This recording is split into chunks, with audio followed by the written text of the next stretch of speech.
Assalamualaikum warahmatullahi wabarakatuh.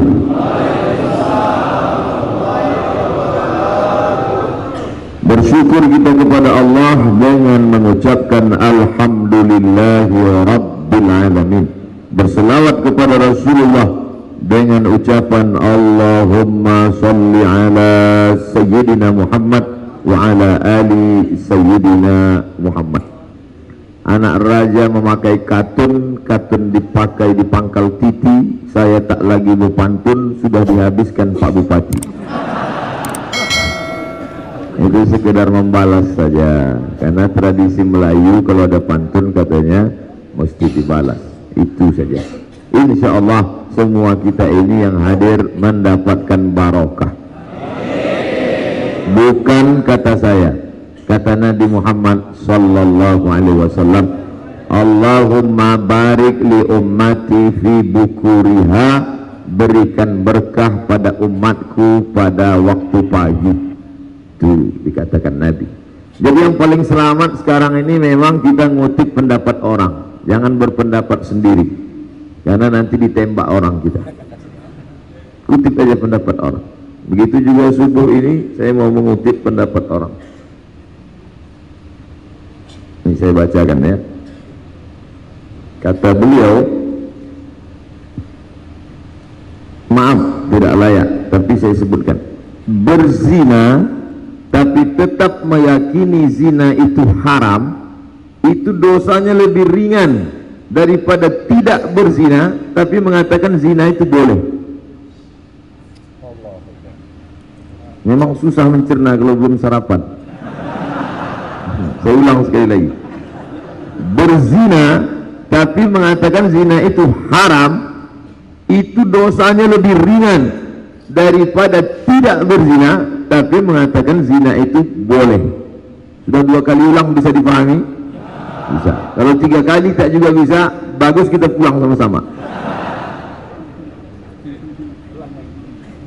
Ada lagi pendapat dia juga. Apa kata beliau?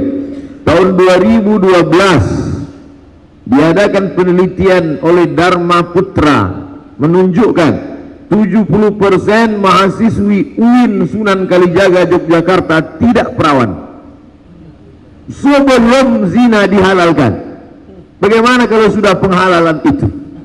Bukan kata Abdul Somad. Saya kutip dari Facebook Jauhar Ridhoni Marzuk, penulis buku yang 2 biji saya dapat subuh ini. S1 dari Al-Azhar, S2 dari Unisi Brunei Darussalam, sekarang berada di Masjid Ittihad Sungai Liat. Saya dapat bukunya. Tolong yang mau membuli jangan saya, bully dia. Begitulah saya diberi kesempatan bersilaturahim di Bangka Tengah dengan para alim ulama, alumni Al-Azhar S1 Jayyid Jiddan, nilai paling bawah Rosid gagal, tak naik kelas. Agak tinggi sedikit makbul. Selalu orang di Mesir menyebut makbul indallah karena tidak bisa S2, maka disebut kau nilainya apa? Makbul indallah. Cukup itu aja. Agak naik sedikit Jayyid, saya nilai saya Jayyid, baik, tapi penulis buku ini Jayyid Jiddan. Maka waktu saya baca agak sakit hati saya sedikit. Masya Allah.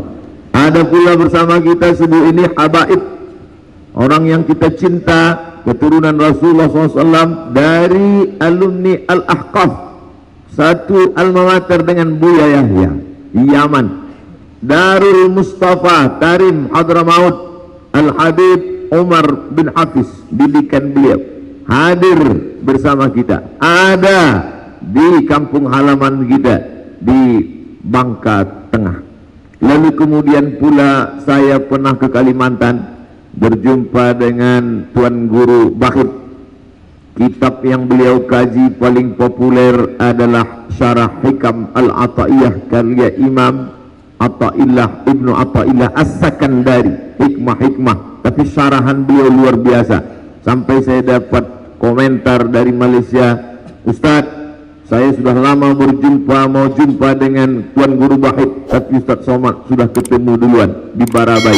Murid-murid beliau juga banyak, alumni, ratusan orang di Bangka Tengah ini.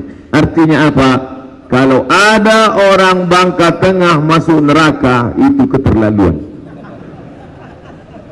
Tuan-tuan gurunya banyak, dari alumni Timur Tengah sampai macam-macam tempat sumber ilmu ada di sini. Ada pula namanya program sajadah subuh akbar. Saya tanya tadi Pak Bupati, ini apakah ada hari-hari khusus Pak? Tidak, karena di tempat lain ada khusus hari Sabtu saja, hari Ahad saja. Ini tidak, unlimited edition, tanpa batas. Ini subuh yang keberapa Pak? Tidak kami hitung, karena di tempat lain diumumkan ini subuh yang ke-1000. Ini tak dihitung. Pokoknya setiap subuh selalu ada prestasi beribadah kepada Allah. Tapi yang namanya ibadah ini kalau cuma sendirian kadang kita tidak semangat, tapi begitu ramai, Masya Allah, tabarakallah. Saya pun semangat subuh ini karena banyaknya jamaah ini. Mungkin masih belum lagi niat hati Abdul Somad ini tulus murni karena lillahi ta'ala. Tapi dalam Islam dikatakan, mengapa menyembelih hewan kurban dibawa istri, dibawa anak? Sayyidina Maulana Muhammad SAW menyembelih hewan kurban, ada Sayyidatuna Aisyah. Sayyidina Ali karramallahu wajhah menyembelih, ada Sayyidatuna Fatimah. Kenapa mesti ada anak? Ada hadir Sayyidina Al-Hasan, Sayyidina Al-Husain. Untuk apa? Untuk syiar, menunjukkan ramai. Itulah pentingnya ramai-ramai kita syiar. Supaya apa? Orang-orang yang lemah iman, yang lesu melihat ramai, bangkit semangatnya. Mudah-mudahan subuh ini bangkit semangat yang lesu selama ini. Takbir! Bangkit semangat. Itu mengusir hantu-hantu yang menggoda kita, yang mengantuk-ngantuk sedikit dengan takbir, bangkit ya.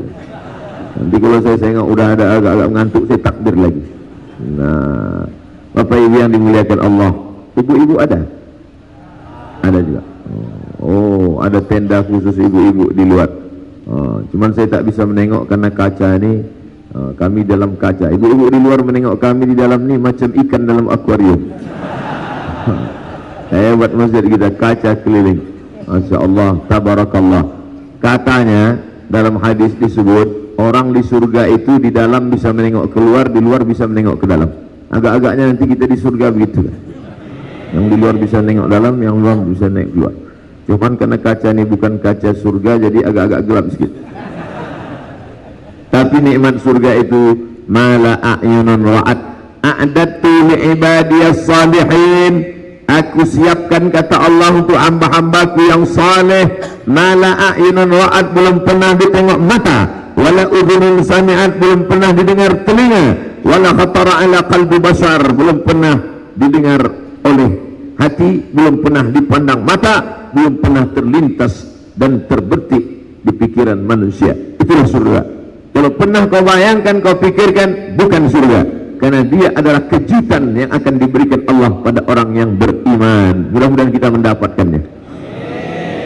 Berat Pak Ustaz, mau masuk surga bangunnya harus jam 4. Ya, yang namanya berat itu tentulah balasannya sesuai. Surga kalau ringan tentu ceret, kipas angin. Ini berat, tapi bagi orang yang sudah terbiasa, kata orang Melayu, alah bisa karena biasa. Dibiasakan bangun. Kamu bangun jam berapa? Jam 4. Bagus. Jam 4 bangun, azan subuh 4.38. Masih bisa saya tahajud kalau jam 4 Pak Ustaz. Sebelum azan subuh berkumandang masih bisa tahajud. Sama seperti pepatah anak muda, sebelum janur kuning melintang masih milik bersama, kalau tidak dipinang orang. Karena kalau sudah dipinang tak boleh, kata Nabi SAW, la yahillu li muslimin ayyakhtiba fawqa khitbati akhih. Tak boleh meminang anak gadis yang sudah dipinang orang lain. Bapak-bapak yang anak gadisnya sudah dipinang, datang anak muda lain meminang, lalu kau robah gara-gara mahalnya lebih tinggi, tak boleh. Pak, saya mau minang anak bapak, sudah dipinang orang. Berapa dia kemarin ngasih DP? Emang mobil. Oleh sebab itu maka sebelum azan subuh berkumandang, jam berapapun bangun, sempatkanlah bertahajud. Berjumpalah ulama tasawuf dengan ulama fikih. Apa beda ulama tasawuf dengan ulama fikih? Ulama fikih bercerita tentang zakat, puasa, haji, rukun, syarat, haram, makruh, mubah, sunat, sunat muakkad.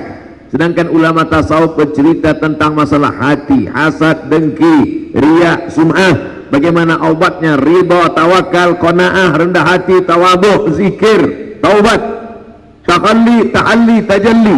Ulama tasawuf biasanya tak populer, tak masyhur. Ulama fikih hebat, pengajian ramai.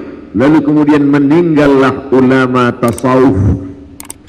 Ulama fikih yang hebat meninggal, mati. Ulama tasawuf masih lagi hidup, dipanjangkan Allah umur. Bermimpi malam itu berjumpa dengan ulama fikih yang populer, yang masyhur, yang banyak jamaah. Wahai ulama fikih, ya, dulu engkau pernah menjabat sebagai mufti hebat, banyak murid, banyak jamaah, betul. Apa yang kau temukan di akhirat? Apa yang kau lihat setelah menghadap Allah? Lalu ulama fikih itu mengambil debu, diletakkannya di tapak tangan, dihembusnya. Begitulah kepopuleran jamaah harum semerbak nama, tak berkesan apa-apa. Yang tinggal hanya 2 rakaat di tengah malam, usolli sunnat tahajud rakaataini lillahi ta'ala. Allahu Akbar. Ustaz sedang menyindir siapa? Menyindir diri saya sendiri. Hai Abdul Somad, follower itu tak bisa menolong di hadapan Allah. Hai Abdul Somad, viewer tak dapat membantu di hadapan Allah. Maka bangkit bangun di tengah malam, wa minal laili, dan dari sebagian malam, fatahajjad, tahajjad, lawan tidurmu, lawan kantukmu, bangun dan bangkit tengah malam. Beli jam waker, pulang dari sini singgah ke toko jam, beli. Pak, ada jam yang model apa? Yang kira-kira 10 menit tak bangun bisa menyipak. Bangun, kita bangkit. Ini tujuannya tak lain tak bukan adalah untuk merebut keberkahan-keberkahan. Karena malaikat sudah menurunkan berkah. Bagaimana cara mengambil berkah? Maka siapa yang paling awal bangunnya, dia yang paling banyak berkahnya. Abdul Somad hanya pandai ngomong, ceramah saja, mari bangun, mari bangun. Rupanya dia pun bangun jam 4. Sedangkan jamaah rupanya lebih awal lagi. Ustaz ngajak bangun lebih cepat. Kenapa Ustaz pun lambat? Saya tadi malam ceramah. Ada alasannya kan? Ada 1000 dalil untuk beramal. Tapi jangan lupa, setan menyediakan 1001 dalil untuk tidak beramal. Ada 1000 ayat hadis untuk beramal, tapi setan menyediakan 1001 hujah untuk supaya bagaimana kita tidak beramal. Kau kenapa tak tahajud? Subuh, zuhur, asar, maghrib, isya cukup. Tapi kenapa tak tahajud? Masih syukur aku sembahyang, tetanggaku enggak sembahyang lagi. Setan selalu membisikkan, allazi waswisu fi sudurin nas minal jinnati wan nas. Ternyata yang berbisik ini bukan cuma setan, bukan cuma jin, tapi minal jinnati wan nas, manusia pun.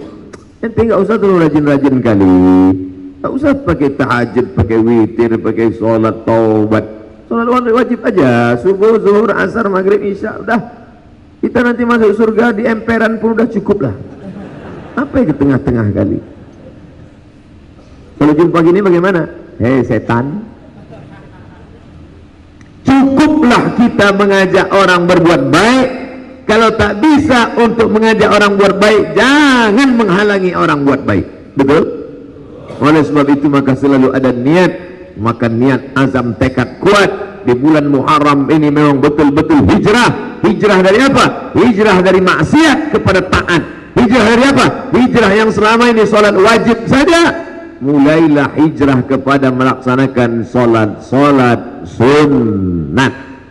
Mandi dulu, paling bagus mandi malam. Tujuannya untuk apa? Terapi sehat.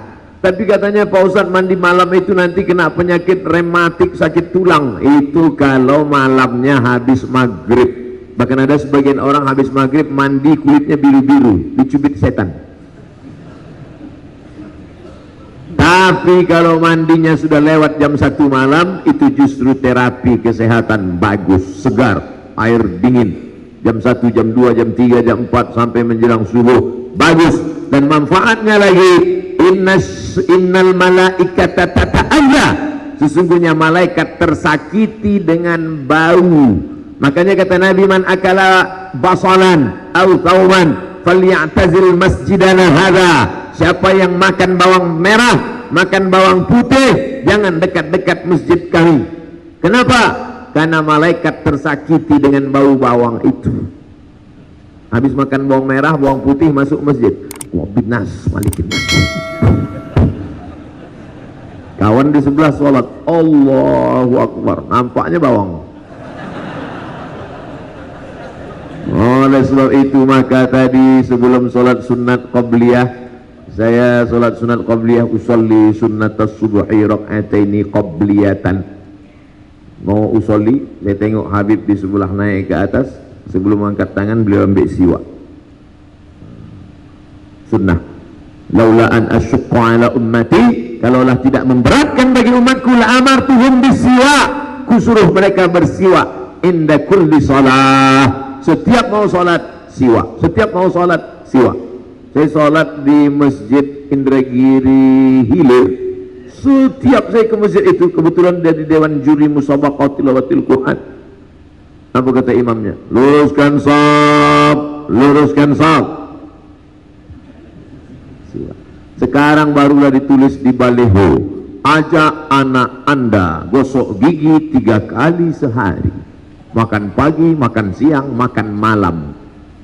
14 abad yang lalu Sayyidina wa Maulana wa Syafi'ina Muhammad sallallahu alaihi wasallam sudah mengajarkan tidak pakai baleho, karena waktu itu belum ada digital printing. Sudah mengajarkan kami umatnya, setiap mau sholat bersiwak, gosok gigi. Maka gigi yang paling bersih di dunia adalah gigi umat. Kenapa ragu? Berarti tak gosok gigi. Gigi paling bersih adalah umat Rasulullah sallallahu alaihi wasallam. Bangga kita. Ketika zaman itu umat primitif, tidak mengenal air, tidak tahu bersuci.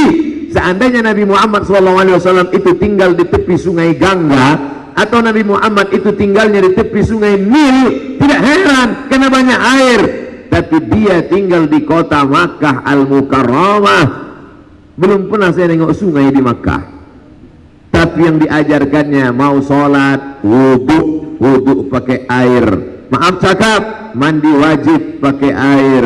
Mandi hari Jumat sunat pakai air. Di tempat yang tak ada air, menunjukkan agama Islam bukan agama budaya, bukan agama yang dilahirkan oleh pikiran. Tapi dari mana? Tanzilal azizir rahim, turun dari Allah subhanahu wa ta'ala. Ini memperkuat keyakinan keimanan kita. Kenapa mesti pakai kayu siwak? Ada orang mengatakan pakai kayu siwak karena ujungnya ada sabut-sabutnya. Kalau ujungnya pakai sabut, lebih banyak lagi sabutnya, sabut kelapa. Oh, karena di Makkah tak ada pokok kelapa, pakai rotan. Kenapa mesti pakai kayu siwak? Setelah diteliti, rupanya di dalam kayu siwak itu ada manfaat-manfaat lebih dari 100. Menghilangkan bau mulut, menghilangkan ulat gigi. Ulat-ulat gigi itu tak nampak, dia masuk ke gigi. Dan salah satu yang ditakuti ulat gigi adalah kayu siwak. Makanya yang ada giginya sakit, nah, tunjukkan kayu.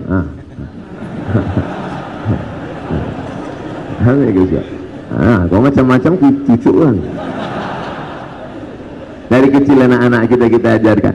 Saya Pak Ustadz nggak mau pakai gosok gini Pak Ustadz. Sekarang sudah ada namanya pasta gigi siwak. Pakailah siwak F. Oh, ujung-ujungnya Ustadz mau jualannya. saya tidak ada hubungan dengan perusahaan siwa ini, tapi saya ingin supaya umat Islam memajukan produk umat Islam, karena kalau kau beli produk umat Islam, dia dapat untung, dia akan berzakat, dia akan bersedekah, dia akan menyediakan beasiswa untuk anak-anak umat Islam, maka uang kita berputar di antara umat yang bersyahadat asyhadu an la ilaha illallah wa asyhadu anna muhammadan rasulullah. Kalau satu kali pakai pasta gigi, kira-kira kalau sekali oles pasta gigi itu pagi berapa ya? Karena kita, sebetulnya agak mahal nih, tapi karena kita udah lama berkawan, 100 rupiah aja lah. 100 rupiah. Satu kali oles 100 rupiah. Kita penduduknya Bangka Belitung ada, anggaplah 1 juta.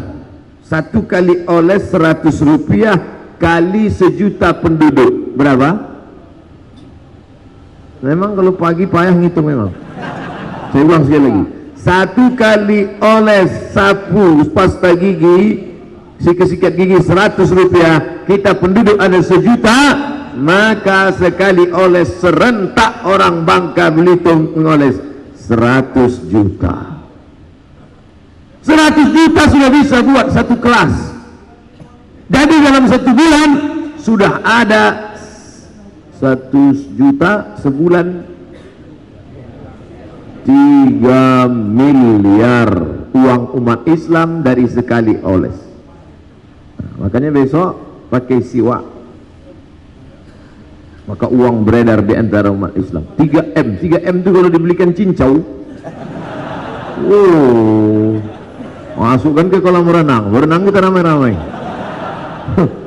Menyelam sambil minum cincau lah. Kamu nak minum air. Saudara yang dimuliakan Allah SWT, jangan bayangkan sekarang menetes air liur.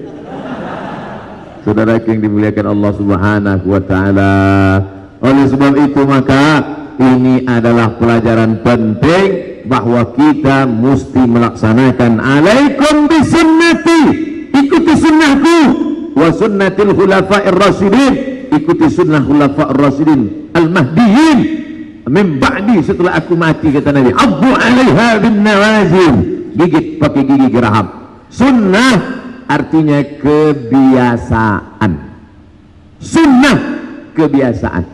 Ada misalnya bapak asal habis makan merokok, asal habis makan merokok, asal habis makan merokok, asal habis makan merokok, maka merokok itu adalah tapi bukan sunnah Nabi. Sunnah siapa? Sunnah bapak itulah. Ada ibu-ibu asal mau pergi ke pasar pakai lipstik, asal mau pergi pakai lipstik, asal mau pergi pakai lipstik, maka pakai lipstik itu adalah sunnah. Tapi bukan sunnah Nabi, sunnah mak-mak. Maka sunnah artinya kebiasaan. Kebiasaan Nabi yang diikut oleh sahabat-sahabat Nabi, diikuti oleh tabi'in, diikuti oleh ulama, sampailah ke guru kita, sampai ke kita. Itu sunnah. Cuman ada kadang orang ini ikut sunnah 20%, ada 50%, tapi ada yang sampai 100%. Sampai cara pakai pecinya, pakai bajunya, pakai tongkatnya, pakai cincinnya, mengikut sunnah. Coba tengok habaib pakai tongkat. Saya heran, kenapa habaib masih muda pakai tongkat? Ini yang style apa gaya-gaya aja? Rupanya Nabi SAW pakai tongkat, pakai cincin, mereka diletakkannya di kelingking. Kenapa mereka pakai cincin kelingking? Rupanya Nabi SAW pakai cincin di kelingking. Tertulis di situ ada Muhammad Rasulullah. Karena Nabi pakai cincin di kelingking sekaligus stempel surat. Karena Nabi tidak pakai tanda tangan, stempel. Tulis Muhammad Rasulullah. Nabi tak mau persulit, dia mempermudah. Ya Rasulullah, ini ada surat, langsung stempel. Ini bisa ditiru Pak Upati, kepala dinas, kepala badan, kepala kantor, buat stempel situ. Kalau bisa dipermudah, mengapa dipersulit? Dimudahkan urusan orang di dunia, maka dimudahkan Allah pula urusan kita di akhirat nanti. Urusan mati, sakratul maut, urusan pertanyaan mungkar nakir, urusan meniti titian shiratal mustaqim, urusan hisab amal, Makanya orang-orang yang suka-suka mempersulit urusan di dunia ini payah matinya. Judul lagunya Setengah Napasku Pergi. Sakratul mautnya aja 6 bulan tak mati-mati.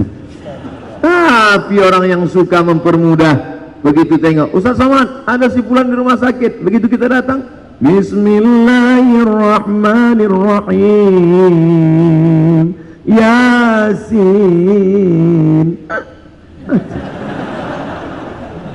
Alhamdulillah Ustaz Somad. Begitu Ustaz tadi datang langsung mati gitu. Rupanya bapak tuh mau kawin lagi. Saya berani cerita ini karena tak ada ibu-ibu. Saudara yang dimuliakan Allah Subhanahu wa taala, maka kita ikuti sunnah tahajud malam. Nabi tidak pernah meninggalkan tahajud. Hadis riwayat Sayyidatuna Aisyah radhiyallahu anha, Nabi tak pernah meninggalkan tahajud. Satu riwayat menyebut 11 rakaat, satu riwayat menyebut 13 rakaat. Tidak ada ikhtilaf. Yang mengatakan 11 rakaat, 8 rakaat tahajud, 3 rakaat witir. Yang mengatakan 13 rakaat, 8 rakaat tahajud, 3 witir, dimasukkannya qabliyah subuh. Karena qabliyah subuh itu juga masuk dari bagian salat malam, maka qabliyah subuh itu utama. Rakaat al-fajri 2 rakaat qabliyah subuh khairan minad dunya wa ma fiha, lebih baik daripada dunia dan seisinya. Bagaimana tahajud malam Nabi? Karena Rasulullah SAW yaqumu minal laili, Nabi kalau salat malam hatta tatafattar qadamahu, sampai bengkak kakinya. Nabi itu kalau salat malam bengkak kakinya. Saya semalam begitu sampai di Bangka Tengah, saya tengok kaki saya bengkak. Rupanya lama naik pesawat dari Pekanbaru ke Cengkareng Jakarta, transit dari Jakarta ke Pangkal Pinang, naik mobil, turun darah ke bawah. Kalau di akhirat nanti ditanya, hai Abu Somad, pernahkah kakimu bengkak? Pernah ya Allah. Tahajud tidak. Kenapa kaki Nabi bengkak? Karena tegaknya lama. Kenapa tegaknya lama? Karena ayatnya panjang. Kenapa ayatnya panjang? Saya pun tak tahu. Ya Rasulullah, lima fa'alta hadza? Kenapa kau buat salat panjang lama macam ini? Qad ghafarallahu laka ma taqaddama min dzambika wa ma ta'akhkhar. Dosamu yang lalu sudah diampunkan Allah, yang akan datang sudah diampunkan Allah. Untuk apa lagi kau salat begitu lama? Ayatnya begitu panjang. Kata Aisyah istri Nabi, ibu kita Ummul Mukminin, apa jawab Nabi sallallahu alaihi wasallam? Afala akuna 'abdan syakura, aku ingin menjadi hamba Allah yang bersyukur. Harus betul hurufnya, bukan bercukur. Marilah kita bersyukur. Habis bersyukur. Bersyukur ternyata tak cukup angkat tangan Allahu Akbar. Apalagi sekarang banyak orang menyangka sudah cukup bersyukur dengan nyanyi Alhamdulillah wa syukrulillah. Ustadz nyindir penyanyi opik ya? Enggak, saya dapat kabar katanya dia sedang datang ini. Mudah-mudahan kedatangan para ulama, kedatangan pekerja seni, kedatangan seni-seni Islami itu bukan menjauhkan kita dari agama Allah, tapi justru meramaikan, mensiarkan, membangkitkan semangat. Tapi setelah mereka pulang, ustadznya pulang, penyanyinya pulang, maka tetap kita ngaji kepada majelis-majelis guru-guru kita yang sudah saya sebutkan tadi, alumni dari Yawan, dari Ahqaf, dari Tarim, dari Hadramaut, dari Al-Azhar, dari Barabai, dari Gontor, semua kita ramaikan majelis-majelis ilmu insyaallah. Amin. Janji? Jangan ada dusta di antara kita. Apalagi janjinya di dalam masjid. Walladzina hum li amanatihim, orang beriman itu terhadap amanah, wa ahdihim, dan terhadap janjinya, ra'un, mereka selalu menunaikan janji. Makanya lebih hebat mana, sumpah atau janji? Kalau sumpah, saya bersumpah menjadi calon pegawai negeri sipil, bersedia ditempatkan di seluruh tempat di Indonesia dari Sabang sampai Merauke. Saya bersumpah begitu turun SK di Papua langsung minta pindah. Tapi kalau sudah bersumpah, la yu'akhidukumullahu billahi fi aymanikum walakin yu'akhidukum bima kasabat qulubukum. Allah hanya menghitung sumpah yang dalam hati, adapun yang di mulut hanya basa-basi.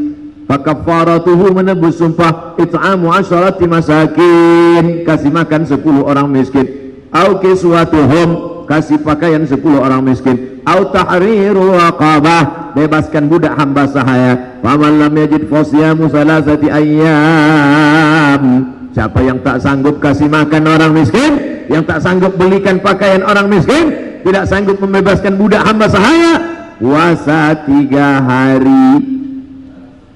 Sumpah bisa ditebus dengan puasa 3 hari. Maka ibu-ibu jangan percaya sumpah. Jangan ibu percaya sama bapak-bapak. Adinda, sampai mati abang gak akan nikah lagi. Sumpah katanya. Ibatulah. Yang dia sumpah abang dulu, aku udah puasa 3 hari gitu. Nah, selesai. Tapi yang dipegang adalah janji. Orang kalau dia ingkar janji bukan sekedar kafir, tapi lebih hebat lagi. Kenapa? Innal munafiqina fid darkil asfali minan nar. Orang kafir masuk neraka, tapi orang yang munafik dalam keraknya neraka. Bayangkan itu. Ini rice cooker, ini tempat masak nasi periuk, maka keraknya, tempat mendidihnya, di qa'riha, di dasarnya, itulah tempat orang munafik. Siapa itu? Idza haddatsa kadzaba, kalau bicara dusta, wa idza wa'ada akhlafa, kalau dia janji ingkar, wa idza tumina khana, kalau dia diberi amanah berkhianat. Salah satunya adalah ingkar janji. Oleh sebab itu kita tunaikan janji. Allah maha menunaikan janji. Allahumma rabb hadhihi ad-da'wati tammati wa salatil qa'imah ati sayyidina Muhammadan al-wasilata wal fadilah was syaraf wa darajatal 'aliyatir rafi'ah wa ba'athullahu maqama mahmudan lil wa'tah innaka la tukhliful. Siapa yang membaca doa ini selesai azan, halat lahu syafaati, dijawabnya azan, ditutupnya dengan doa ini, halat lahu syafaati, wajib dia mendapatkan syafaat pada hari kiamat. Mudah-mudahan kita ini semua masuk yang mendapatkan syafaat. Allahumma rabb hadhihi ad-da'wati tammati was salatil qa'imah ati sayyidina Muhammadan al-wasilata wal fadilah was syarafa wa darajatal 'aliyatir rafi'ah wa ba'athullahu maqama mahmudan alladhi wa'adtah innaka la tukhliful mi'ad. Yang hafal, yang tak hafal, apa yang kau baca tadi? Apa kau urus-urus aku, terserah aku lah. Gitu cara jawabnya, baru ditanya-tanya orang. Saudara yang dimuliakan Allah Subhanahu wa taala, yang bisa 8 rakaat bagus, usolli sunnat tahajjud rakaatain lillahi taala. Allahu akbar. Ghairil maghdubi 'alaihim waladdallin. Amin. Bismillahirrahmanirrahim. Alif lam mim. Dzalikal kitabu la raiba fihi hudan lil muttaqin. Allahu akbar. Makmum istri di belakang, kok pendek kali bang? Abang baru hafal itu. Tapi kata Imam Nawawi, lebih bagus satu surat khatam daripada mengambil ayat dari tengah. Itulah makanya imam-imam kita di kampung-kampung lebih mau memilih dari juz amma, karena memakai pendapat Imam Nawawi tadi, lebih baik satu surat khatam daripada mengambil dari tengah. Mana tahu nanti, ini kadang-kadang anak-anak kita ini setelah belajar di kota balik kampung nyalah-nyalahkan imam. Apa itu imam? Ayatnya cuma kul aja. Kul ya, kul hu. Kau belum ngaji. Kata Imam Nawawi, lebih baik satu surat khatam daripada ngambil di tengah. Padahal dia pun memang tak ada hafal di tengah itu. Nah, oleh sebab itu maka jangan menyalahkan, jangan menyepelekan orang. Wa in maghdubi alaihim waladdallin. Amin. Bismillahirrahmanirrahim. Qul huwallahu ahad. Abangku tengok tak pernah ayat lain. Itu aja. Adinda, dulu ada sahabat Nabi namanya Qatadah ibnu Nu'man radhiyallahu an. Dia salat dari Isya sampai subuh, ayatnya tak dia ganti-ganti. Qul huwallah. Dilaporkan ke Nabi sallallahu alaihi wasallam, ya Rasulullah, wahai Rasulullah, ini ada orang sahabat engkau namanya Qatadah bin Nu'man, kalau salat ayatnya tak ganti-ganti qul huwallah dari Isya sampai subuh.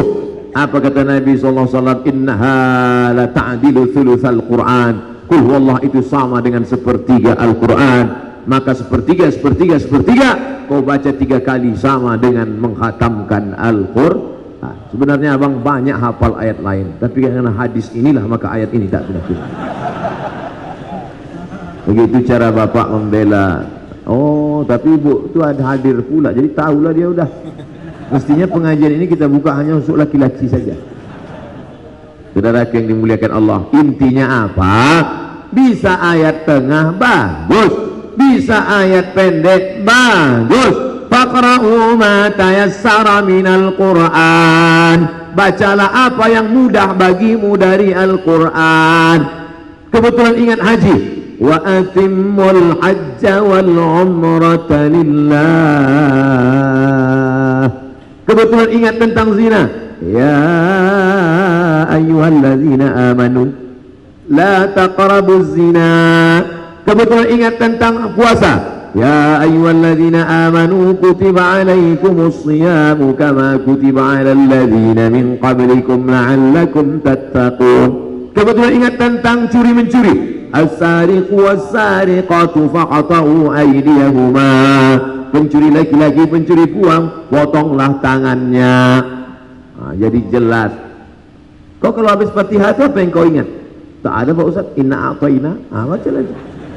Inna a'tainakal kautsar. Kami sudah memberikan kepada engkau nikmat yang besar. Dalam tafsir lain makna al-kautsar artinya telaga, sungai. Kalau kita minum di sungai telaga itu, kita tak akan haus untuk selamanya. Mudah-mudahan kita termasuk yang minum di tempat itu di padang mahsyar tak haus. Wa allaw istaqamu 'ala tariqati. Kalau mereka istiqamah dalam tariqat jalan yang benar ini, la asfainahum ma'an ghadaqa. Kami akan berikan mereka minum dan mereka tak akan haus untuk selamanya. Sekarang minum haus, apalagi yang belum dapat air ini. Nengok air saya ini makin haus. La asfainahum ma'an ghadaqa. Syaratnya istiqamah. Maka kata Nabi SAW, haud. Waktu Nabi tegak di atas mimbarnya, ma baina baiti wa mimbari, antara rumahku dan mimbarku raudhatun min riyadil jannah. Antara dinding rumah Nabi dengan mimbar Nabi 22 meter lebih kurang. Sana rumah Nabi, ini mimbar Nabi. Ma baina baiti, antara rumahku, wa mimbari, mimbarku, raudhatun min riyadil jannah, taman-taman surga, karpetnya warna hijau. Entah kebetulan hijau juga karpet di masjid kita, dindingnya pun hijau. Kenapa mesti hijau? Karena mata, kata Imam Al-Ghazali, kalau mau mata ini awet tahan lama, sering-seringlah menengok warna hijau. Masya Allah, di sini diamalkan sampai tenda pun hijau. Hijau, luar biasa. Sampai bersedekah pun pakai duit warna hijau. Hebat, 20.000. Saudara yang dimuliakan Allah Subhanahu wa ta'ala. Lalu ketika Nabi naik ke atas mimbar, kata Nabi, aku melihat haud. Haud, haud artinya telaga. Haud pakai bot, haud, telaga. Telaga, kalian akan minum dari telaga itu. Yang minum dari telaga itu ikhwani, ikhwani. Sahabat bertanya, kamikah itu ya Rasulullah? Antum ashabi, kalian sahabat-sahabatku. Tapi nanti ada ikhwani. Siapa ikhwani itu ya Rasulullah? Amanu bi walam yarawni. mereka percaya kepada aku padahal matanya tak pernah menengok aku. Mudah-mudahan itu adalah kita. Kita tak pernah menengok dia, tapi kita percaya kepada dia, memperjuangkan syariatnya, menolong agama yang dia bawa, pagi dan petang berselawat kepada dia. Allahumma salli ala Sayyidina Muhammad wa ala ali Sayyidina Muhammad. Banyak-banyak berselawat. Maka menjelang azan subuh berkumandang, setelah selesai sholat tahajud, ditutup dengan witir 3 rakaat, duduk menjelang azan. Allahumma sholli ala sayyidina Muhammad wa ala ali sayyidina Muhammad. Tapi katanya Pak Ustadz, dalam hadis itu istighfar. Dalam ayat Al-Quran, wa bil ashari hum yastaghfirun. Pada waktu sahur menjelang subuh, mereka banyak beristighfar. Kalau beristighfar, dosa saja yang lepas. Tapi kalau bersolawat, man shalla alayya salatan, siapa yang selawat kepadaku 1 kali, sallallahu alaihi biha asyra, Allah balas kebaikan 10 kali. Wa huttat anhu asyara sayyi'at, ditutupi dosa 10. Wa rufi'at lahu asyara darajat, dinaikkan 10 tingkatan darajat. Yang mau beristighfar silakan, yang mau bersolawat bagus. Allahumma salli ala sayyidina Muhammad wa ala ali sayyidina Muhammad. Allahumma salli ala sayyidina Muhammad wa ala ali sayyidina Muhammad. Allahumma salli ala sayyidina Muhammad wa ala ali sayyidina Muhammad. Untuk apa itu tasbih 100 biji tak pernah dipetik? Apalagi tasbih orang Bangka Tengah ini mantap, dari kayu gaharu. Kayu gaharu yang susah tumbuh di tempat lain. Bahkan orang dari Jazirah Arab, dari Kuwait, dari Saudi Arabia mencari kayu gaharu, justru tumbuh gemah ripah loh jenawi antayan zamrud katulistiwa, tongkat dan batu jadi tanaman. Nih dari Bangka Tengah, pokok kayu gaharu yang berkualitas tinggi tumbuh. Kayu luarnya bisa dibuat tasbih, kayu dalamnya yang berminyak. Masya Allah, tabarakallah. Apa kata Pak Bupati? 20 juta harganya sekilo Pak Ustadz. 20 juta itu yang dibakar para habaib dalam majelis itu. Kalau sempatlah kita punya yang kualitas tinggi yang harga 20 juta, kita pasang, pas sedang kita pasang, datang tamu, dipasangnya banyak-banyak. Itu meleleh air mata kita. Bukan karena asapnya, karena membayangkan 20 juta. Harum semerbak. Nabi suka yang harum-harum, tapi harumnya original, harumnya natural. Sekarang dipasanglah harum-harum, di masjid dipasang, di tiang-tiang masjid dipasang. Setiap 5 menit sekali menyembur macam ular piton.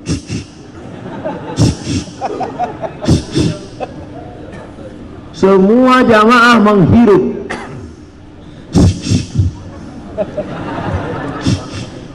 2 tahun, 5 tahun kena penyakit cancer. C-A-N-C-E-R, cancer. Orang kita payah bilang cancer. Kenapa? Kanker. Bahan kimia. Kimia. Sekarang semua pakai di masjid, ketiak, mulut. Kimia, bahan kimia masuk ke darah, masuk ke kulit. Kanker leher, kanker darah, kanker macam-macam penyakit akibat. Dia pakai buhur, belilah buhur bebas kanker, dapatkan di Bangka Tengah. Pesan sekarang juga. Dah potong, like and share. Saudara yang dimuliakan Allah Subhanahu wa taala. Oleh sebab itu maka nikmat Allah yang besar ini karunia. Kenapa? Karena masih ada orang melaksanakan subuh sajadah akbar beramai-ramai. Sajadah sujud, sajadah sujud, sajadah tempat sujud, akbar besar. Berarti sajadahnya besar. Masuk saya ke masjid ini memang besar sajadah. Tengoklah besar untuk imam, besar.